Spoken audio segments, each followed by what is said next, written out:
Akka seenaan ishee ibsutti Halloo Daawwee yookaan immoo Haliimaa Daawud Abdallaa Alii akka lakkoofsa Itoophiyaa bara 1954 magaalaa burqaa aartii Oromoo Ganamaa jedhamtu Dirree Dhawaa kallattii bahaa Araddaa Biyyoo Awwaallee iddoo bishaan bahee jedhamutti dhalatte.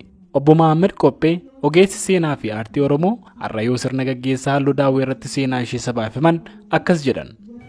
Aartii meeshaa godhattee qabsoo Oromummaa dagaasuuf taasisaa turte cimsitee itti fufuudhaan maayikiroofoona muuziqaa gadhiiftee baddaa fi gammoojjii Oromiyaa keessa naannoftee qabsaa turtee jirti.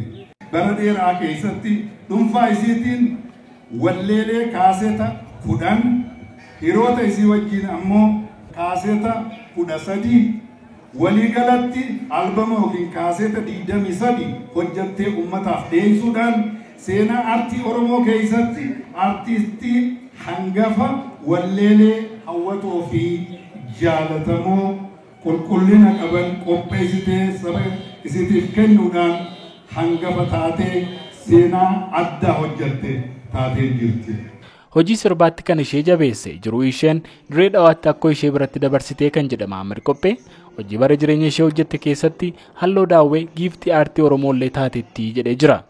Obbo Kadir Jawaar kantiibaa magaalaa Dirree Dhawaati. Kanaafuu artistoota keenyaa baay'eetu nu boodatti hafee yoo du'e namni nama awwaaluu dhabamu ammoo awwaalcha san caala namni odoo lubbuun jiru dhufee nama deeggaree nama gargaaree nama qubsiisuun barbaachisaadha.